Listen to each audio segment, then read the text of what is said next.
Hello students, myself Dr. Dilip Pipada, associate professor in economics, government college Nathdwara.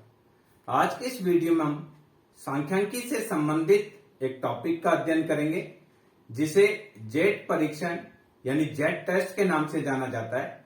यह भी T परीक्षण व परीक्षण की तरह ही एक स्मॉल सैंपल टेस्ट है, अर्थात इस टेस्ट का प्रयोग भी छोटे प्रतिदर्शों के लिए किया जाता है और सामान्य रूप से काई वर्ग परीक्षण टी परीक्षण की तरह ही इस परीक्षण का प्रयोग भी सार्थकता स्तर के मापन के लिए किया जाता है। सामान्य रूप से जो जेट टेस्ट है इसमें हम ये देखते हैं कि सहसंबंध गुणांक सार्थक है या नहीं है, इसका परीक्षण जेट टेस्ट के माध्यम से किया जाता है।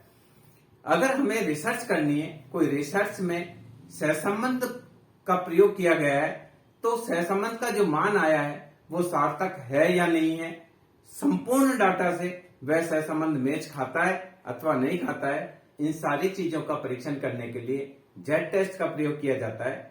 यह टेस्ट फिशर के द्वारा दिया गया था, इस कारण से इसे फिशर के जेट परीक्षण के नाम से भी जाना जाता है।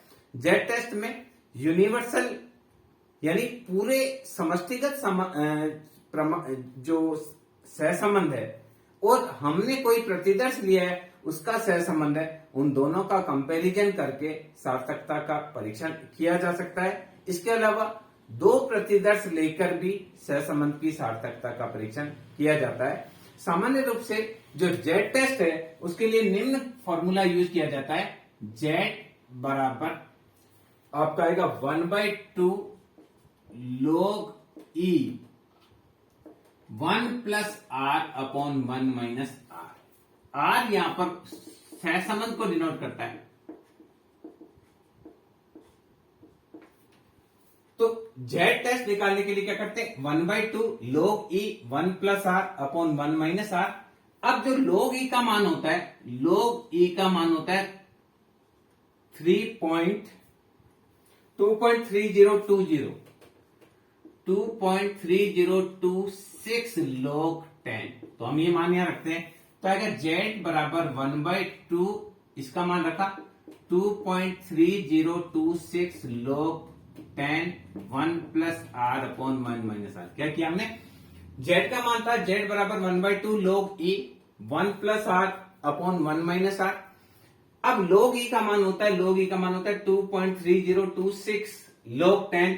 तो हमने क्या किया, log E का मान रखा तो आया 1/2, ये पूरा मान हमने रख दिया।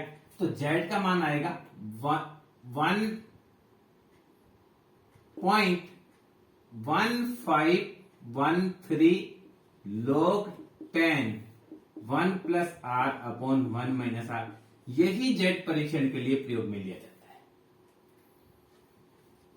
अब देखिए, दो चीज हो सकती है, जो हमारा R का मान है वो समष्टिगत सहसंबंध का मान हो सकता है अथवा प्रतिदर्श का सहसंबंध का मान हो सकता है। तो यहां हमको ये देखना है कि जेट का प्रयोग कैसे करना है।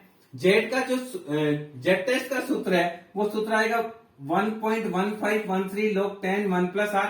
अब देखिए, अगर मान लीजिए दो प्रकार के हमारे पास सहसंबंध है, जो प्रतिदर्श का सहसंबंध है, प्रतिदर्श के सहसंबंध को हम R से बताते हैं और समष्टिगत सहसंबंध है इसको हम P से डिनोट करते हैं। तो यहां देखिए क्या होगा, यहां जेट टेस्ट का मान होगा jet S, it mean sample, that is 1.1513 log 10 1 plus R upon 1 minus R, जो भी हमने फॉर्मूला यूज किया। अगर ये जो है हमने एक सैंपल लिया है, उस सैंपल के समांतर माध्य से अगर हम जेट टेस्ट निकालेंगे तो इसको हमने बताया jet for the sample, that is 1.1513 log 10 1 plus R upon 1 minus R।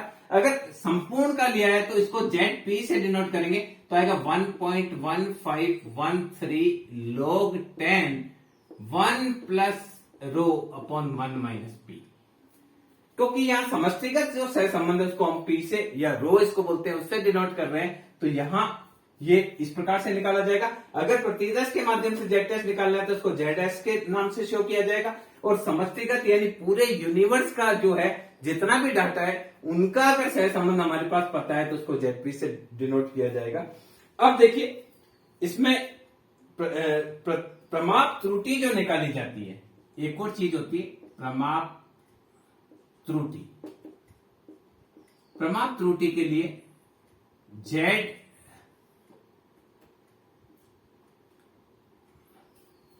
प्रमाप त्रुटि को हम जेड पी से डिनोट कर रहे हैं, स्टैंडर्ड डिविएशन ऑफ जेड कर सकते हैं, प्रमाप त्रुटि स्टैंडर्ड डिविएशन ऑफ जेड। तो इसके लिए फॉर्मूला यूज करेगा 1/n minus n1 minus 3 use किया जाएगा, यानी n माइनस 3। प्रमाप त्रुटि अगर निकालनी है तो जेड की प्रमाप त्रुटि निकालनी है तो फॉर्मूला लगाएंगे 1/n माइनस 3। अब जो जेड परीक्षण है उसका सार्थकता का स्तर नापना है, तो उसके लिए हम देखेंगे जेड परीक्षण का सार्थकता का स्तर। इसको भी आप समझ लीजिए ताकि फिर हम सवाल करेंगे तो आपको अच्छे से समझ में आने लग जाएंगे। जेड परीक्षण में सार्थकता, देखिए सार्थकता स्तर कैसे करेंगे, sample minus universe divided by Z standard deviation of Z, यानी जेड की प्रमाप त्रुटि। ये देखिए Z S minus Z P upon standard deviation of Z.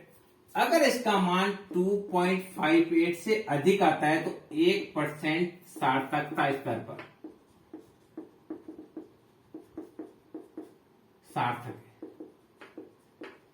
अगर Z S minus Z P upon standard deviation of Z, ये मान अगर आपका 1.96 से अधिक आता है तो आएगा 5, ये 1% पर है, 5% सार्थकता स्तर पर। हम सामान्य रूप से 5% सार्थक अंतर सार्थक है। हम इकोनॉमिक्स में स्टैटिस्टिक्स में 5% सार्थकता स्तर पर देखते हैं, तो इसका मतलब क्या है कि जो हमने प्रतिदर्श लिया है उसका जेड परीक्षण और यूनिवर्स का जेड परीक्षण है, उसमें प्रमाप त्रुटि का भाग देने पर अगर वो मान 1.96 से अधिक आएगा तो हम बोलेंगे शून्य परिकल्पना असत्य है, अंतर सार्थक है, और अगर इससे कम आता है तो हम बोलेंगे शून्य परिकल्पना सत्य, अंतर अर्थहीन है। वो क्यों शून्य परिकल्पना है। इसके अलावा देखिए Z S minus Z P upon standard deviation of Z, ये मान अगर 3 से ज्यादा आता है, ग्रेटर देन आता है, तो 0.27% सार्थकता स्तर पर अंतर सार्थक है,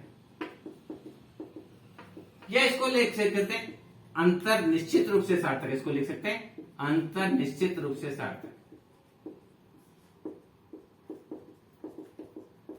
यानी अगर आपका ये जो मान है इसका मान 3 से ज्यादा आता है तो इसका मतलब है अंतर निश्चित रूप से सार्थक है। अब सार्थक क्या है, आप देखिए 3 चीज हमने करी।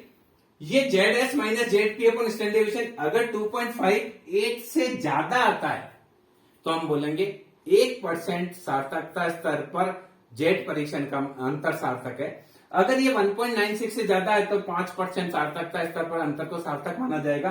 पर यदि ये 3 से ज्यादा इसकी वैल्यू आती है, कैलकुलेटेड वैल्यू, तो हम ये बोलेंगे कि निश्चित रूप से अंतर सार्थक है, यानी जो दोनों डाटा हैं, जो सहसंबंध के डाटा है, वो दोनों एक ही समष्टि से नहीं लिए गए। इसका मतलब क्या होगा, वही है यदि टेबल वैल्यू ज्यादा आती है, देखिए यदि टेबल वैल्यू ज्यादा आती है कैलकुलेटेड वैल्यू से तो बोलेंगे शून्य परिकल्पना सत्य है, अंतर अर्थहीन। और अगर टेबल वैल्यू से कैलकुलेटेड वैल्यू ज्यादा आती है तो हम बोलेंगे शून्य परिकल्पना असत्य है, अंतर सार्थक है। ये तो हमने बात करी शून्य परिकल्पना की। अब हमने क्या किया है, ये जो टेबल वैल्यू है कैसे निकालना है, Z S minus Z P upon standard प्रमाप त्रुटि, यदि ये 2.58 से ज्यादा आती है तो 1% सार्थक 1% सार्थकता स्तर पर सार्थक है।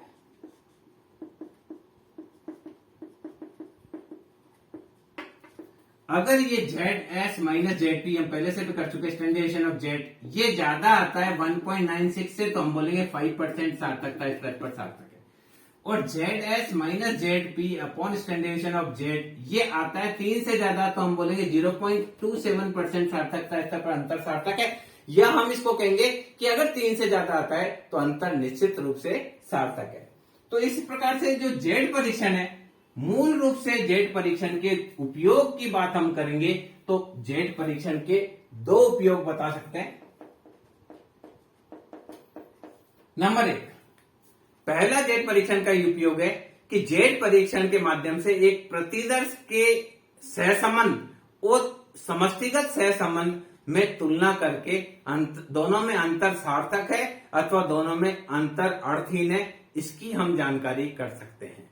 दूसरी चीज, यदि हमारे पास एक ही समष्टि से 2 प्रतिदर्श लिए गए हों तो उन दोनों प्रतिदर्श के सहसंबंध की तुलना करके हम ये बता सकते हैं कि दोनों प्रतिदर्श है वो एक ही समष्टि से लिए गए हैं अथवा अलग अलग समष्टि से लिए गए हैं। अगर दोनों प्रतिदर्श के समष्टि सहसंबंध की हम तुलना करते हैं और अंतर अर्थहीन आता है, इसका मतलब है कि दोनों प्रतिदर्श एक ही समष्टि से लिए गए हैं। और अगर अंतर सार्थक आता है, इसका मतलब दोनों प्रतिदर्श एक समष्टि से नहीं लिए गए हैं, यानी दोनों जो नमूने हैं वो अलग अलग जगह से लिए गए हैं, उनमें सहसंबंध की सार्थकता की जांच नहीं हो पा रही है। तो कहने का तात्पर्य क्या है कि Z परीक्षण एक ऐसा परीक्षण है जो स्मॉल सैंपल टेस्ट पर ही लागू होता है, पर Z परीक्षण के माध्यम से हम सहसंबंध के सार्थकता की जांच करते हैं और साथ ही सहसंबंध की सार्थकता की जांच संपूर्ण डाटा के सहसंबंध और प्रतिदर्श के जो सहसंबंध है उनकी तुलना के माध्यम से भी हम सहसंबंध की सार्थकता की जांच कर सकते हैं। अथवा एक ही जो हमने 2 सहसंबंध गुणांक प्राप्त किए हैं 2 अलग अलग प्रतिदर्श के, उन अलग अलग प्रतिदर्श के जो सहसंबंध गुणांक है वो एक ही समष्टि से लिए गए हैं अथवा अलग अलग समष्टि से लिए गए हैं, इसका भी परीक्षण इसमें किया जा सकता है। दूसरी चीज ये, सामान्य रूप से Z परीक्षण का प्रयोग परीक्षा में थोड़ा कम पूछा जाता है, क्योंकि Z परीक्षण जब हम यूज करते हैं तो हमको लोग्रामिड्स टेबल की जरूरत होती है। बिना लोग टेबल के हम Z परीक्षण नहीं कर सकते, इसलिए परीक्षा की दृष्टि से Z परीक्षण कम पूछा जाता है। और कई बार सिलेबस में भी Z परीक्षण, बहुत सारे ऐसे सिलेबस है जिसमें टी टेस्ट को सम्मिलित किया गया है, F टेस्ट को सम्मिलित किया गया है, पर Z टेस्ट को सम्मिलित नहीं किया गया है। परंतु अगर हम शोध की दृष्टि से देखें तो Z परीक्षण बहुत इंपॉर्टेंट परीक्षण है। अब हम बात करते हैं यदि 2 प्रतिशत लिए जाते हैं तो किस प्रकार से Z परीक्षण करना है। उसके बाद Z परीक्षण के सवाल के बारे में हम डिस्कस करेंगे। यदि 2 प्रतिदर्श लिए जाते हैं,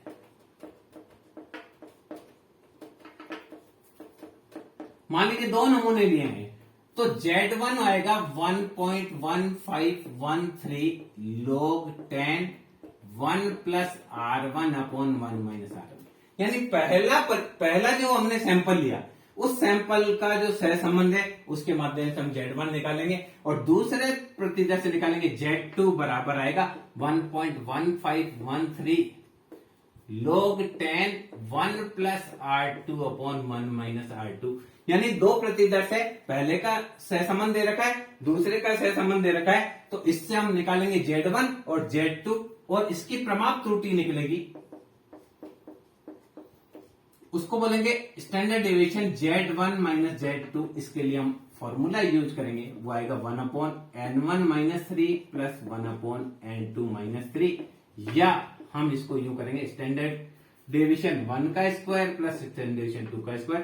सामान्य रूप से इसको यूज किया जाता है। और उसके बाद में Z परीक्षण जो होता है उसके लिए हम यूज करेंगे Z1 माइनस Z2, या प्लस माइनस पे ध्यान नहीं देना है, यानी इग्नोर करना है, divided by standard deviation of Z1 minus Z2। ये अगर 2 परीक्षण अलग अलग 2 प्रतिदर्श हैं तो पहले इससे Z1 निकालेंगे, इससे Z2 निकालेंगे और इससे प्रमाप त्रुटि निकालेंगे, फिर Z परीक्षण करेंगे तो आएगा Z1 minus Z2 divided by प्रमाप त्रुटि ऑफ Z1 माइनस Z2।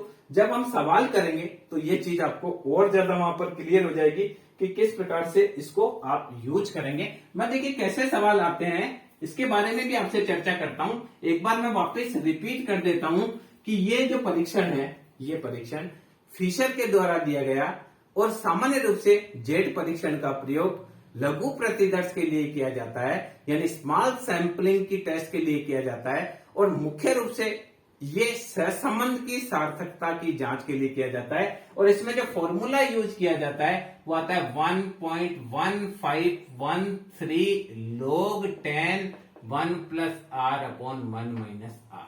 ये आपको ध्यान में रखना है। अब देखिए क्वेश्चन क्या आता है, प्रश्न की भाषा क्या आती है वो आप देखिए।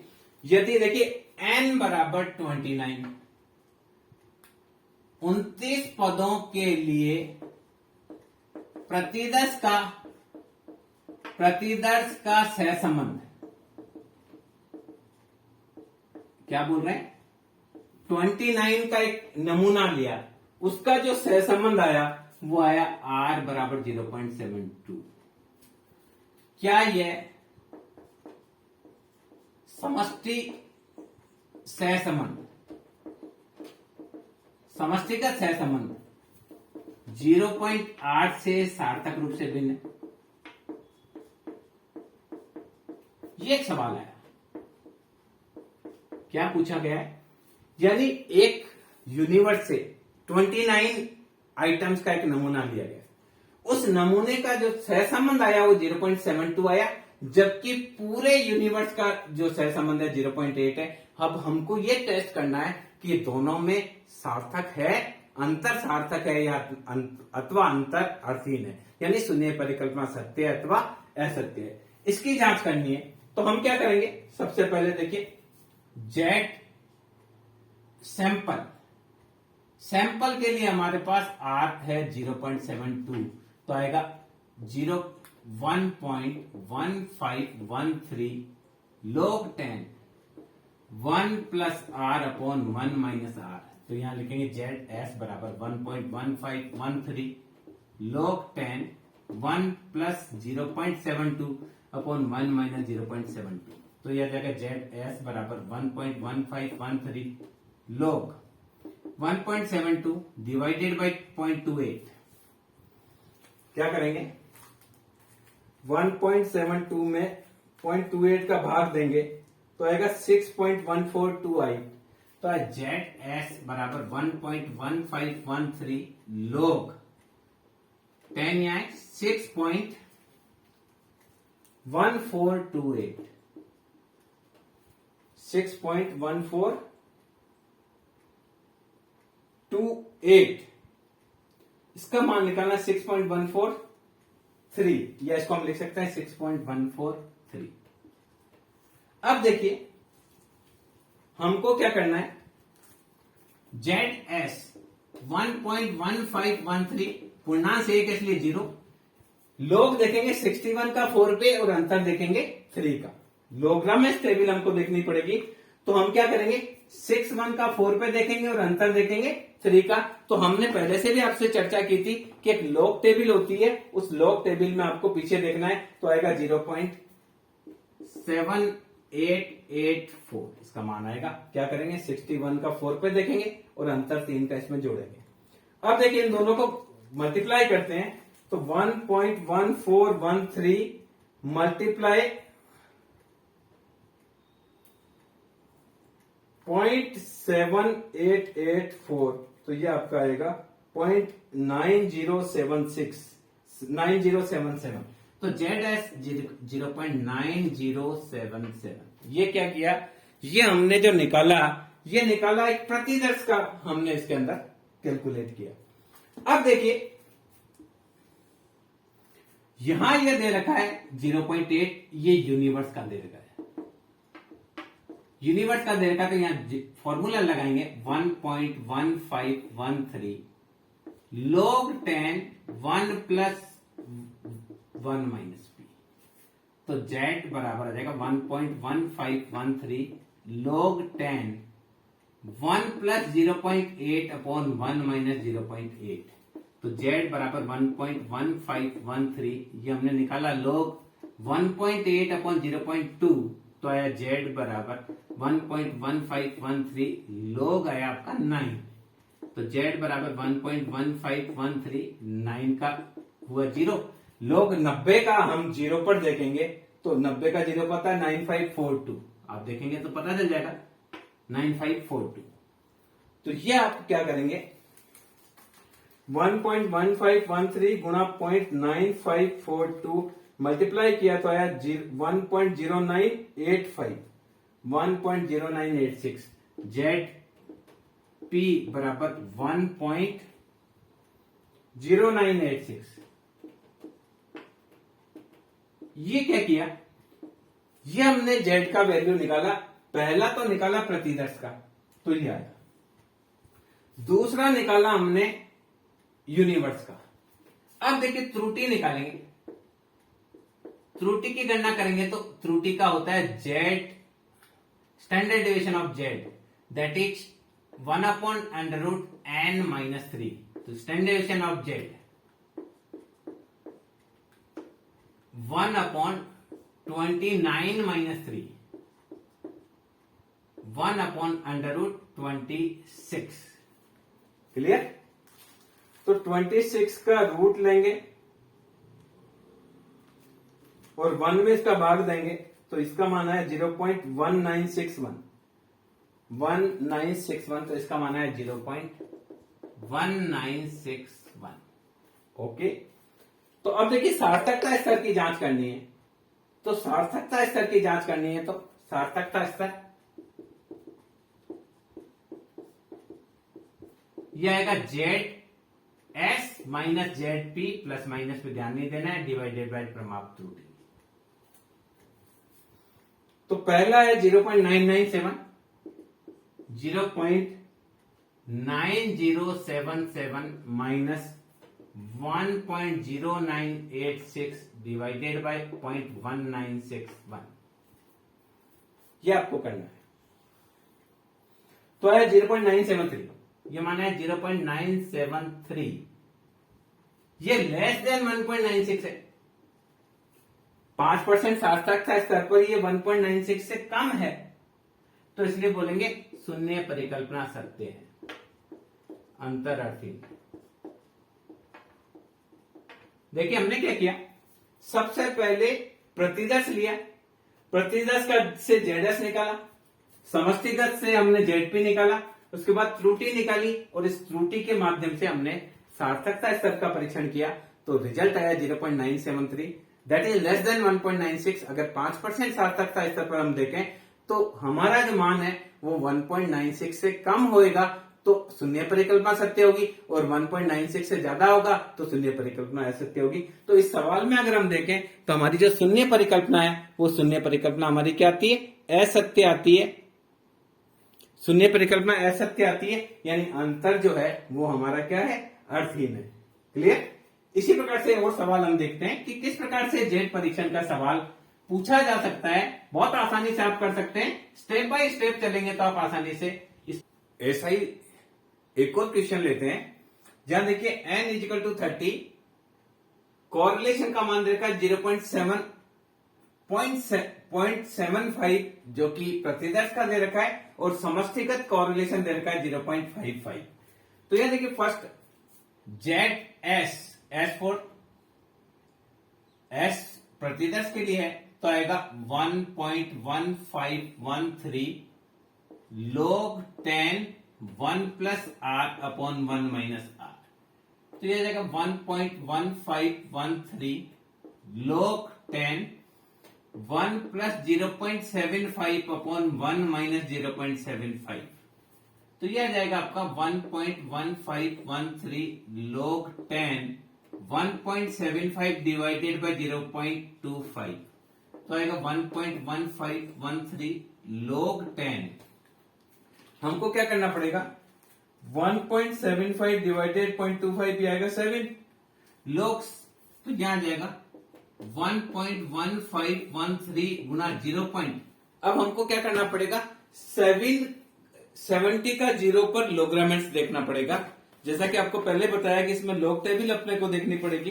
तो 70 का 0 पर लॉग आता है, ये 70 का 0 पर है 8751। तो यहां लॉग जो आएगा वो आएगा 8751। तो यहां देखिए ये हो जाएगा आपका जेड का मान हो जाएगा 1.1513 मल्टीप्लाई बाय 0.8751। तो जेड का मान हो जाएगा 1.0075। तो जेड एस हो गया 1.0075। दूसरी चीज देखेंगे, जेड पी अपने को निकालना है, तो आएगा 1.1513 log 10 1 plus P upon 1 minus P.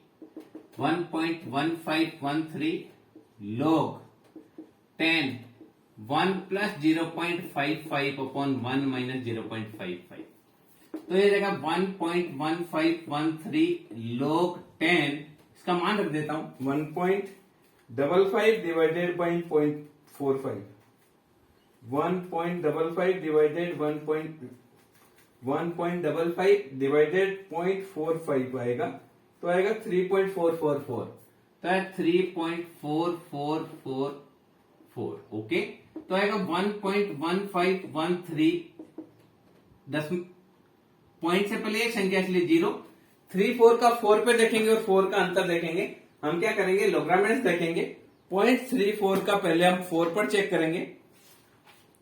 0.34 का 4 पर है 5366, और अंतर है 5 का 5366, तो 5371 हो गया। तो ये टोटल मिलाकर हो गया 5371। तो हमको क्या करना है, 1.1513 मल्टीप्लाई 0.5371, दैट इज 0.6183। तो ये आपका हो गया जेड पी बराबर 0.6183।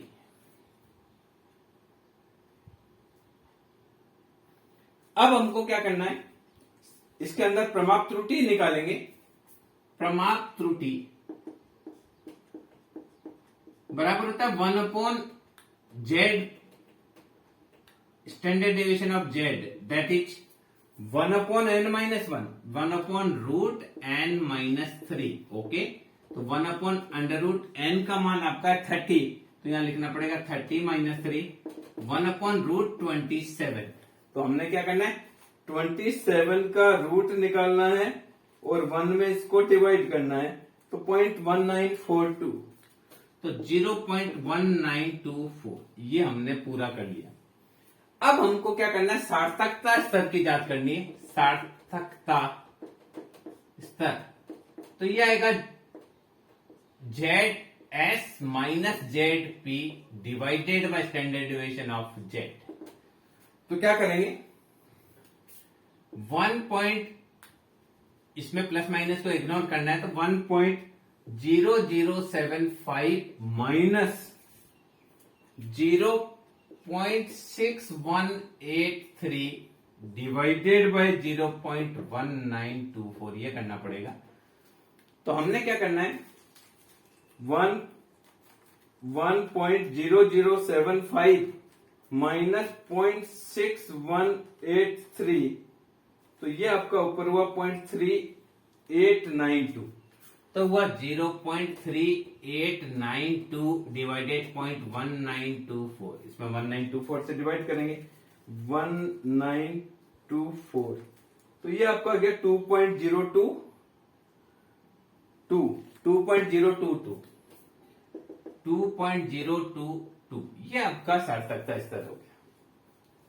अगर हम 5% स्तर पर देखें तो यह होगा, देखिए Z S minus Z P upon standard deviation of Z is greater than 1.96। तो यहां क्या आएगा, 2.022 इज ग्रेटर देन 1.96, इसलिए H0 असत्य है, अंतर सार्थक है, ये आएगा। यानी इन दोनों में जो अंतर है ये एक ही समष्टि से नहीं लिए गए हैं, क्योंकि यूनिवर्सल जो है पूरे समष्टिगत की बात हो रही है। समष्टिगत जो आ रहा है वो तो 0.55 आ रहा है, समष्टिगत आपका सहसंबंध। और जबकि हमारे नमूने का जो सहसंबंध आया, जो प्रतिदर्श का सहसंबंध आया 0.75 आया, इसका मतलब दोनों में कोई ना कोई अंतर है, दोनों एक ही जगह से नहीं लिए गए। इस प्रकार से हम सहसंबंध की सार्थकता की जांच इसके माध्यम से कर सकते हैं। तो क्वेश्चन इस प्रकार का आ सकता है जिसमें आपको n नंबर ऑफ दे रखा होगा, एक प्रतिदर्श का कॉरिलेशन दे रखा होगा और एक यूनिवर्स या समष्टिगत कॉरिलेशन दे रखा होगा। तो उस स्थिति में हम सहसंबंध की सार्थकता की जांच कर सकते हैं। अगर शून्य परिकल्पना सत्य आती है तो हमें यह मानना होगा कि सहसंबंध का मान सार्थक है, और अगर शून्य परिकल्पना असत्य आती है इसका मतलब सहसंबंध का मान सार्थक नहीं है। अगली बात करते हैं हम, जैसे इसके अलावा और क्वेश्चन क्या आ सकता है उसके बारे में हम चर्चा करते हैं। वैसा भी हम क्वेश्चन करेंगे, जेड टेस्ट में क्या क्या आ सकता है वो सारी चर्चा हम इस वीडियो में करेंगे। अगर देखिए इस प्रकार से आ सकता है क्वेश्चन कि 19 पद मूल्यों के लिए क्वेश्चन है n बराबर 19 के लिए r का मान आया 0.64। क्या यह है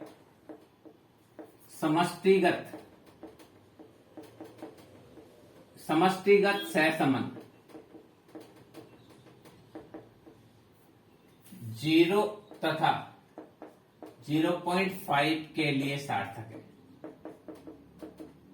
देखिए दो बार है, अगर समष्टिगत सहसंबंध 0 हो तो क्या सार्थक है, या समष्टिगत सहसंबंध 0.5 हो तो क्या सार्थक है। दो चीज के लिए पूछा गया है। तो सबसे पहले हम इसमें क्या करेंगे, ZS निकालेंगे, that is 1.1513 log 10 1 plus r upon 1 minus r। क्योंकि देखिए यहाँ r का मान दे रखा है 0.64 और P1 दे रखा है 0 और P2 दे रखा है 0.5। अलग अलग दोनों के लिए अलग अलग चेक करना पड़ेगा। n का मान आपको 19 दे रखा है, ये वैल्यूज हमको दे रखी है। तो पहले हमको ZS निकालना पड़ेगा, इसका ZP अलग निकलेगा, इसका ZP अलग निकलेगा, दोनों की तुलना अलग अलग होगी, तो हम उसके लिए अलग अलग बात करेंगे। तो यहां देखिए ZS पहले निकालेंगे, ZS बराबर 1.1513 log 10 1 प्लस r, तो आएगा 0.64 अपॉन 1 माइनस 0.64। तो ZS का मान आ जाएगा 1.1513 log 10, ये ऊपर हो गया 1.64, ये हुआ 0.36। तो क्या करना है, 1.64 डिवाइडेड 0.36, तो ऊपर आ गया 4.555। तो ये ZS बराबर 1.1513 log 10 4.5555। ओके, हम इसको लिख देते हैं 56। अब देखिए तो ये आया 1.1513 मल्टीप्लाई 0.4.5556 का मान होता है 0.6585। 0.6585 क्या करेंगे, 45 का 5 पे देखेंगे और अंतर देखेंगे 5 का, तो ये आएगा मान 0.6585। इन दोनों को मल्टीप्लाई करेंगे तो आया 1.1513 मल्टीप्लाई 0.6585, ये आपका मान आया 0.7581। 0.7581। तो हमारे पास क्या आ गया, ZS का मान आ गया, वो मान आया कितना, 0.7581। ये हमने निकाल लिया। अब देखिए अगर सार्थक समष्टिगत सहसंबंध हम 0 को माने तो क्या होगा, उसके लिए हम चर्चा करेंगे। और अगर हम 0.5 लेंगे तो क्या होगा, दोनों का अलग अलग करेंगे। ये हमने एक निकाल लिया तो मैं इसको मिटा देता हूं।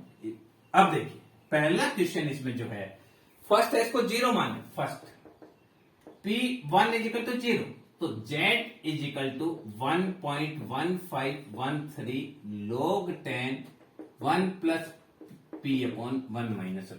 ओके, तो 1.1513 log 10 1 plus 0 upon 1 minus 0, 1.1513 log 10 and 1 इसका मान 0 होगा, तो जेड पी का मान यहां क्या हो जाएगा, पी बराबर 1.1513 गुणा 0। क्योंकि देखिए हम क्या करेंगे, यहां लोग देखेंगे ना, तो यहां देखिए एक का लोग और यहां आएगा 0 0 0 0, तो ये कुल मिलाकर जेड पी का मान क्या हो जाएगा, 0। इसके बाद में देखिए प्रमाप त्रुटि Z standard deviation of z, that is 1 upon under root n minus 3, so that is under root n 19 minus 3, तो 1 upon under root 16, तो आएगा 1 upon 4, that is 0.25, ये भी निकल गया। तो सार्थकता स्तर इस पर देखेंगे, फर्स्ट में सार्थकता स्तर देखेंगे तो आएगा Z S minus Z P upon standard deviation of Z. तो पहला आया 0.7585, 0.7581 माइनस 0 डिवाइडेड बाय 0.25। ओके, तो हमको क्या करना है, 0.7581 डिवाइडेड बाय 25,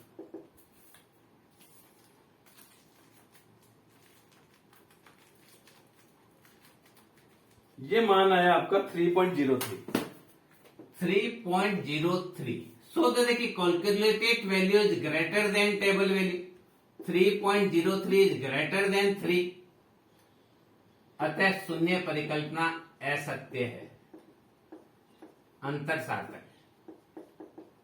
यानी अगर 0 आता है, अगर समष्टिगत सहसंबंध का मान 0 आता है तब अंतर सार्थक है। इसका मतलब 0.64 वाला जो सैंपल लिया गया है वो उसी से नहीं लिया गया है, क्योंकि ओवरऑल का आ रहा है 0 और हमारे जो सैंपल है उसका आ रहा है 0.65।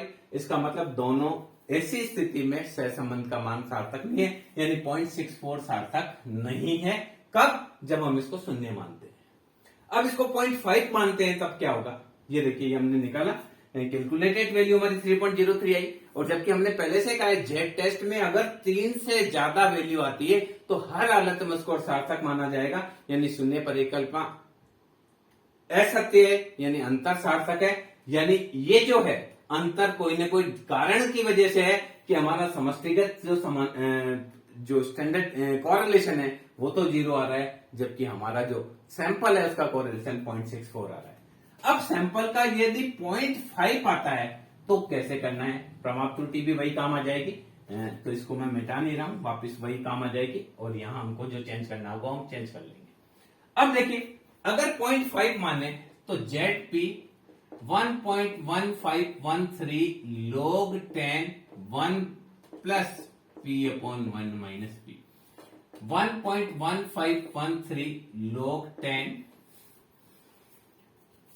1 प्लस 0.5 अपॉन 1 माइनस 0.5, सो 1.1513 log 10, या 3 आएगा, तो 1.1513 3 का ये आएगा 0 पॉइंट, log 30 का मान अगर हम देखेंगे तो log 0.3 का मान देखते हैं तो आएगा 0.4771, क्या आएगा 0.4771, 0.4771।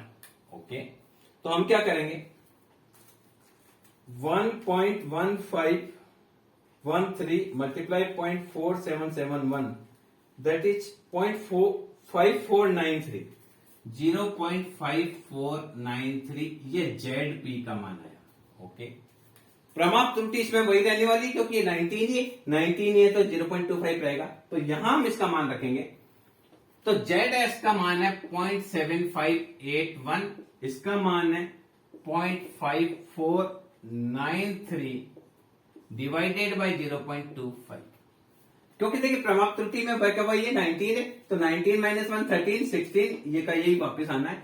सार्थकता स्तर की बात कर रहे हैं तो आएगा 0.7581 माइनस 0.5493, ऊपर आ जाएगा आपका 0.2088, तो यह है 0.2088 डिवाइडेड 0.25, तो ये मान आएगा डिवाइडेड बाय 0.25, तो मान आया 0.835।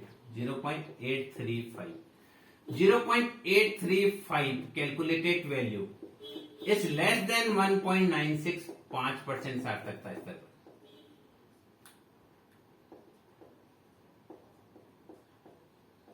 तो हम ये बोलेंगे H0 इज ट्रूथ, शून्य परिकल्पना सत्य है, यानी जो डिफरेंस आया है कॉरिलेशन में 0.64 और 0.5, ये डिफरेंस सामान्य डिफरेंस है, यानी ऐसी स्थिति में हम ये मानेंगे कि दोनों जो पद विचलन है वो एक ही समष्टि से लिए गए, इनमें कोई भी अंतर नहीं है।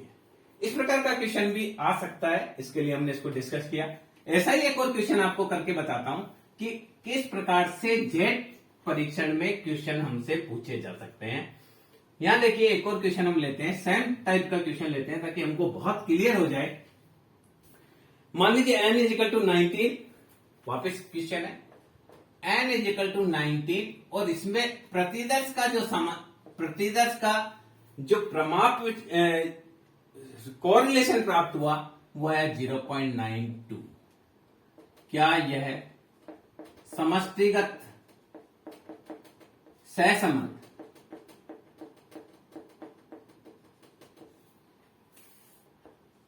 जीरो और 0.82 पर सार्थक है?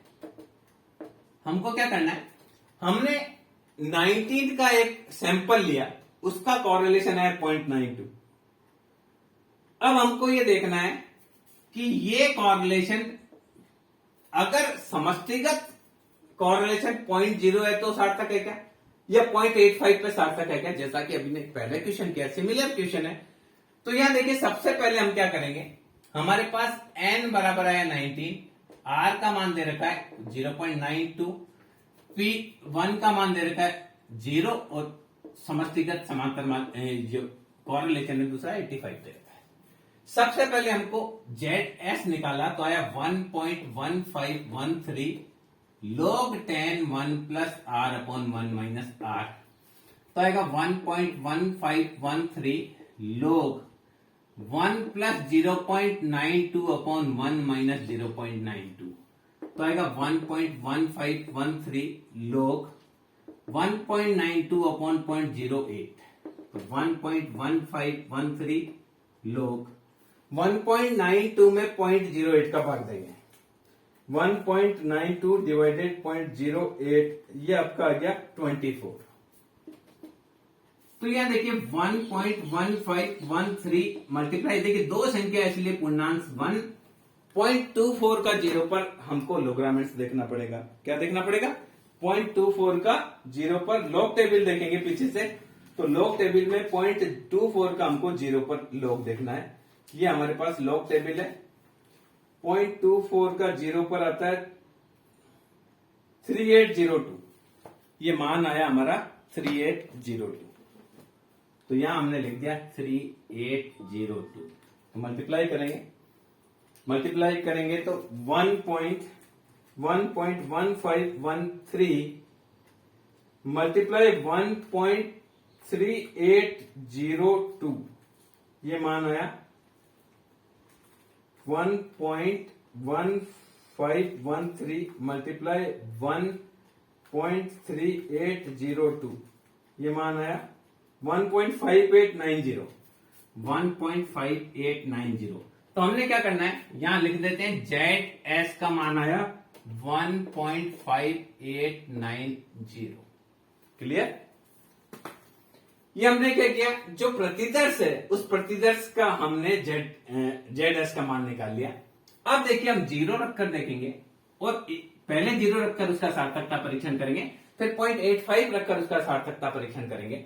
तो देखिए P इजिकल टू 0, तो यह आएगा ZP बराबर 1.1513 log 10 1 plus rho upon 1 minus 1.1513 log 10, हम इसको इसी के लिए P बता रहे हैं, इसका और कोई सिंबल हो सकता है। तो यहां देखिए 1 प्लस 0 अपॉन 1 माइनस 0, ये पहले भी हमने कैलकुलेट किया, तो 1.1513 log 10 into 1 तो 1.1513 multiply 0.0000 so ZP is equal to 0। अगर 0 रखते हैं, प्रमाप त्रुटि यहां देखेंगे वो का वही आने वाला है, प्रमाप त्रुटि जो पिछले क्वेश्चन में आई, क्योंकि वहां पर भी 19 ही था। प्रमाप त्रुटि Z standard division of Z that is 1 upon under root n minus 3 that is 1 upon under root 19 minus 3 1 upon 16 that is 0.25। अब यह सार्थकता स्तर जांच करेंगे। सार्थकता स्तर आप देखेंगे तो आएगा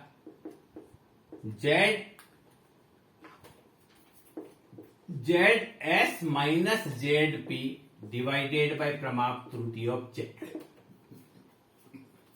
तो आएगा 1.5890 माइनस 0 अपॉन 0.25, 1.5890 अपॉन 0.25, ये 3 से ज्यादा आएगा।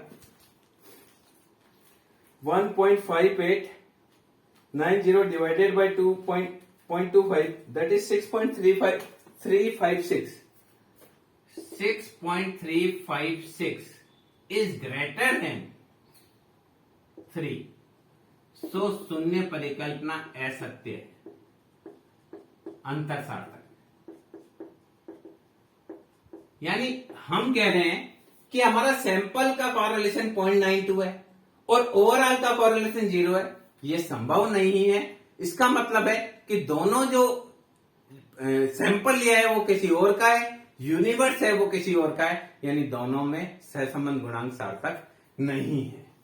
अब अगर इसको 0.85 लेते हैं तो क्या होता है, सेकंड अगर हम इसको 0.85 लेते हैं, बाकी हमारा वही रहने वाला है तो इसलिए हम उसको नहीं मिटा रहे हैं। अगर 0.85 लेते हैं तो ये आएगा ZP बराबर 1.1513 log 1 plus P upon 1 minus P. Z test का 1.1513 log 10 1 plus 0.85 upon 1 minus 0.85. So that is 1.1513 log 10 1.85 divided by 0.50. क्या करना है, 1.85 को 0.15 से डिवाइड करना है, तो आएगा 12.33। क्या आएगा 12.33, तो है 1.1513 log 10 आ रहा है 12.33 आ रहा है, तो आएगा 1.1513 मल्टीप्लाई दो संख्या इसलिए 1 पॉइंट 12 का 3 पे देखेंगे और 3 का ही अंतर देखेंगे। लोग्रामेंट्स में हम क्या करेंगे, 12 का 3 पर देखेंगे और अंतर भी हम 3 का ही चेक करेंगे तो हमको क्लियर पोजीशन आ जाएगी। 12 का 3 पर 0899 और अंतर है 11 का 0899 और 11 का अंतर है 02190, तो ये आएगा आपका 0910। ये आ गया क्लियर। अब देखिए इसको मल्टीप्लाई करेंगे तो आएगा 1.1513 मल्टीप्लाई 1.0910 दैट इज 1.2560। 1.2560 वो का वही रहेगा, सार्थकता स्तर वही रहेगा, तो यहां लिखना पड़ेगा हमको 1.5890 माइनस 1.2560 डिवाइडेड 0.25,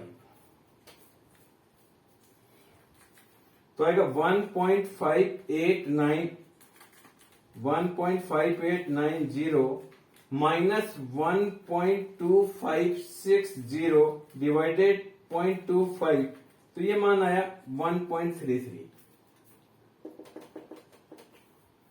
सो देखिए the value 1.33 is less than 1.96, 5% सार्थकता स्तर पर। अतः शून्य परिकल्पना सत्य है, अंतर असीम। क्या है, यहां देखिए मान 1.96 से कम आया, जबकि हमको पता है कि 5% सार्थकता स्तर पर जो मान आना चाहिए वो आना चाहिए लेस देन 1.96। तो ये मान हमारा 1.33 आया है, दैट इज लेस देन 1.96। इसलिए हम ये कहेंगे कि इस स्थिति में शून्य परिकल्पना सत्य है, अर्थात जो समष्टिगत है वो कोरिलेशन 0.85 बता रहा है और हमारे नमूने का आ रहा है इतना अंतर चल सकता है। इतना अंतर नहीं चलेगा कि 0.92 हो और हमारा 0 आए, ये नहीं चल सकता। ये इतना अंतर किसी कारणवश आ सकता है, ये इसको हमने देखा। तो यहां देखिए हमने दो प्रकार के क्वेश्चन किए। पहले क्वेश्चन में हमने देखा कि समष्टिगत जो समांतर जो कोरिलेशन है उससे हम कंपैरिजन करना चाहें तो वह कंपैरिजन हम कर सकते हैं इसके माध्यम से। अब तीसरा एक सवाल जेट टेस्ट में आ सकता है, वो आ सकता है कि आपको दो सैंपल एक ही यूनिवर्स से है या नहीं, ये चेक करने के लिए पूछ दिया जाए। अभी जो हमने सवाल किए उसमें हमने कंपैरिजन किया है, हमारे जो प्रतिदर्श का कोरिलेशन है उसका हमने कंपैरिजन किया यूनिवर्सल या जो समस्त कोरिलेशन है उसके साथ कंपैरिजन किया। पर यदि क्वेश्चन इस प्रकार का आ जाता है जिसमें दो कोरिलेशन आपको R1 और R2 दे रखे हैं, अब आपको ये देखना है कि दोनों जो सैंपल है वो एक ही यूनिवर्स से लिए गए हैं अथवा अलग अलग यूनिवर्स से लिए गए हैं। तब उसके लिए हमको क्या करना पड़ता है, उसके लिए हमने पहले आपको बताया कि Z1 कैलकुलेट करेंगे तो आएगा 1.1513 1 log 10 1 plus R upon 1 minus R1। दूसरा Z2 निकालेंगे तो आएगा 1.1513 log 10 1 plus R2 upon 1 minus R2। ये हम करेंगे, Z1 और Z2 निकालेंगे। पहले हम निकालते थे Z for sample, Z for universe. अब यह करेंगे Z1 it mean the sample first Z1, this is for sample 2। अब इसमें देखिए प्रमाप त्रुटि निकालनी है। त्रुटि कैसे निकालेंगे, त्रुटि निकालने के लिए बोले standard deviation Z1 minus Z2 इसको शो किया जाता है। तो इसके लिए लिखेंगे N1 plus minus 3 plus N2 minus 3। We will use this formula. हमको क्या करना पड़ेगा, ये दोनों एक ही के अंदर हम यूं कर सकते हैं या इसको यूं लिखेंगे under root 1 upon N1 minus 3 plus N2 minus 3। इससे हम क्या निकालेंगे, प्रमाप त्रुटि की गणना करेंगे। इसके बाद सार्थकता स्तर निकालेंगे, उसके लिए करेंगे Z1 माइनस Z2 अपॉन त्रुटि Z1 माइनस Z2। इस प्रकार से जब ऐसी स्थिति आती है जब आपको कई दो सैंपल दे दिए जाएंगे और इसमें भी आपको वही कोरिलेशन को यूज करना है, वहां पर आपको इसमें भी लोग्रामेंट्स यूज करना है, लोग्रामेंट्स के साथ ही ये सवाल किया जा सकेगा। तो इसमें ये भी आपको ध्यान रखना है कि किस प्रकार से निकाला जाता है। अब देखिए इसको आप ऐसे भी कर सकते हैं, त्रुटि जो है त्रुटि को ऐसे भी लिख सकते हैं under root 1 upon N1 minus 3 plus 1 upon N2 minus 3। ये इसको हम चेक कर रहे थे। अब देखिए ऐसे क्वेश्चन कैसे आते हैं, तो उसके लिए हम देखते हैं क्वेश्चन बताता हूं मैं कैसा क्वेश्चन आ सकता है, उसके बाद हम इसको यूज करेंगे। मान लीजिए आपके पास क्वेश्चन आया N1 इजिकल टू 23। एक सैंपल है इसमें 23 है, दूसरे सैंपल में 19 है। इसका जो N1 पहला सैंपल है, इसका जो अर्थ R आया है, R1 का मान आया है 0.40 और इस R2 का मान आया है 0.65। अब हमको ये चेक करना है, दो सैंपल लिए गए, पहले सैंपल में 23 आइटम लिए गए और उनका कोरिलेशन निकल आया है 0.40। दूसरे सैंपल में 19 आइटम लिए गए, उनका कोरिलेशन है 0.65। इस आधार पर हमको ये देखना है कि सहसंबंध का मान सार्थक है अथवा नहीं है। तो इसको चेक करने के लिए हम क्या करेंगे, सबसे पहले हम निकालेंगे Z1। Z1 बराबर 1.1513 log 10 1 plus R1 upon 1 minus R1। तो Z1 बराबर 1.1513, यहां लेंगे log 10 1 प्लस 0.40 अपॉन 1 माइनस 0.40, तो आएगा 1.1513 log 10, ये 1.4 अपॉन 0.6, तो आएगा 1.4 डिवाइडेड बाय 0.6, 1.4 डिवाइडेड बाय 0.6, तो इसका मान है 2.333। तो आया 1.1513 log 10, आधा 10 है 2.3333, इतना ही था। तो हम क्या करेंगे, 23 का 3 पे देखेंगे, 3 का अंतर देखेंगे, तो आएगा 1.1513 मल्टीप्लाई 0.23 का आपको 3 पे देखना है, तो आएगा 0.368। तो आपको क्या करना है, 1.1513 मल्टीप्लाई 0.368, ये मान आपका है 0.4237। 0.4237 ये Z1 का मान है। इसी प्रकार से Z2 का मान निकालेंगे। Z2 बराबर 1.1513 log 1 plus R2 upon 1 minus R2। 1.1513 ये आपका हो गया log 10, 1 प्लस 0.65 अपॉन 1 माइनस 0.65, तो आएगा 1.1513 log 10 1.65 अपॉन 0.35। तो 1.65 डिवाइडेड 0.35, तो ये आपका हुआ 4.7142, 4.7143, तो आए 1.1513 log 10 4.7143, तो आएगा 1.1513 मल्टीप्लाई, या जीरो से पहले एक संख्या इसलिए 0.47 का 1 पर देखेंगे और 4 का अंतर देखेंगे। 47 का तो आएगा 0.775, इसको 47 का पहले हम चेक करते हैं। 47 का हमको लोग्रामेंट्स देखना है 4 पर, लॉग टेबल निकालेंगे। 47 का 4 पर है 6758।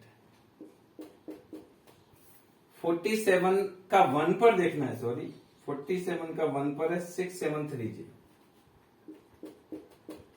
और अंतर देखना है 4 का। 47 का 1 पर देखा 6730, और अंतर देखना है 4 का, तो 4 अंतर है 4, अंतर 4 है, तो हम यहां इसमें 4 और जोड़ देंगे, तो आएगा 0.6734। मल्टीप्लाई करेंगे तो 0.775, तो Z2 आ गया 0.775। इसके बाद देखिए त्रुटि देखेंगे, standard deviation Z1 minus Z2 का फॉर्मूला अभी हमने दिखाया था, under root 1 upon N1 minus 3 plus 1 upon N2 minus 3, तो ये आपका हो जाएगा 1 upon 23 minus 3 plus 1 upon 19 minus 3, तो यह हो जाएगा 1 अपॉन 20 प्लस 1 अपॉन 16। इसका अंडर रूट निकालना है, तो 1 डिवाइडेड बाय 20, 1 डिवाइडेड बाय 16, इन दोनों का अंडर रूट निकालना, तो 0.3554, 0.3354, ये आपका मान निकाल देंगे। आप कैलकुलेटर यूज कर सकते हैं। अब देखिए सार्थकता स्तर, सार्थकता स्तर निकालेंगे। इसके लिए आप करेंगे Z1 माइनस Z2 अपॉन त्रुटि Z1 माइनस Z2। तो यहां देखिए Z1 का मान है 0.4232, 0.4232 माइनस 0.775 डिवाइडेड 0.3354। तो क्या करेंगे, इसका मान देखेंगे 0.4232 माइनस 0.775 डिवाइड बाय 0.3354, ये मान आया 1.048।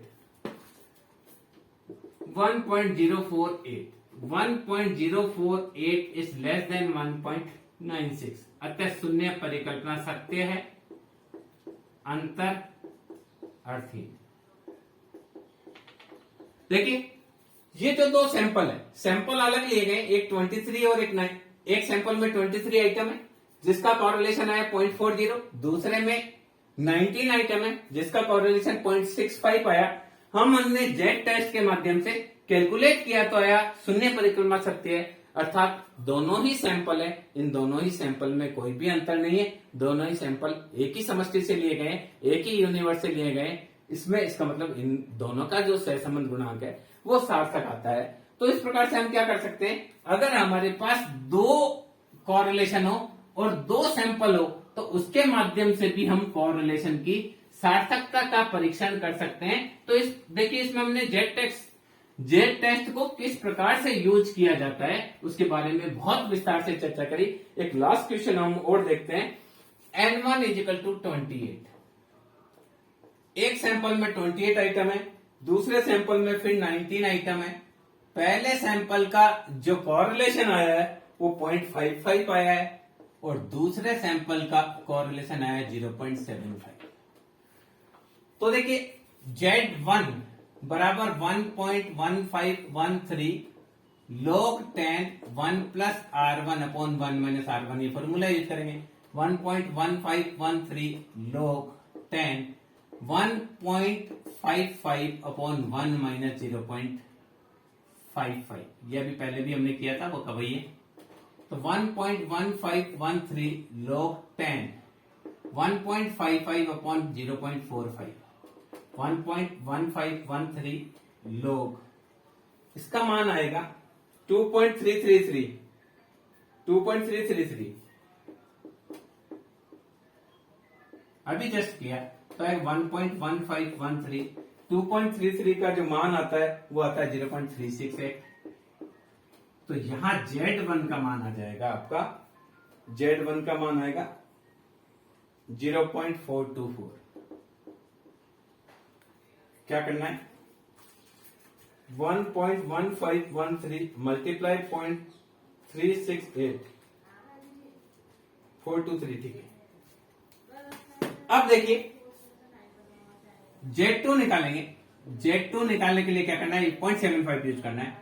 तो 1.1513 log 10 1 plus R2 upon 1 minus R2, 1.1513 log 10 1 plus 0.75 upon 1 minus 0.75, ये भी हम कर चुके हैं, पहले हम ऐसा भी कर चुके हैं। तो ये आएगा 1.1513 log 10 1.75 अपॉन 0.25, तो 1.1513 log 10 और ये आएगा 7, तो 1.1513 मल्टीप्लाई 0. log 70 का 0 पर हमको देखना है, अभी याद नहीं है, हमने पहले किया, एक बार वापस देख लेते हैं। log 70 का 0 पर हमने देखना है 8451। देखिए पूर्णांक 1 है, ये 7.0 पूर्णांक 1 है इसलिए 0, और इसका मान आया वापस 784 ऐसा कुछ, 70 का 8451।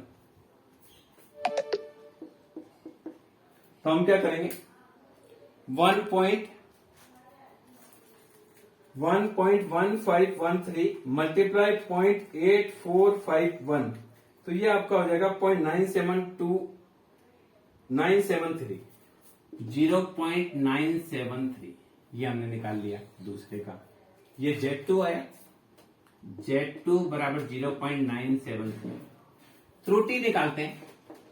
त्रुटि के लिए हमको क्या करना है, standard deviation Z1 minus Z2, formula लगेगा 1/n1 minus 3 plus 1/n2 minus 3, तो वो कब आई है 1/28 माइनस 3 प्लस 1/19 माइनस 3, तो यह आ जाएगा 1/25 प्लस 1/16।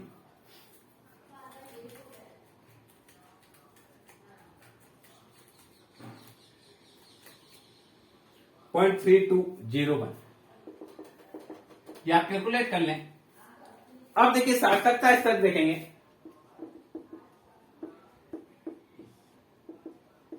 इसके लिए फॉर्मूला लगेगा Z1 minus Z2 divided by त्रुटि Z1 माइनस Z2। तो पहला है 0.424 माइनस 0.973। प्लस माइनस पे ध्यान नहीं देना है क्योंकि हमने सिंबल लगा रखे हैं, दोनों को प्लस माना जाएगा क्योंकि अपॉन 0.3201। तो देखिए क्या करेंगे, 0.424 माइनस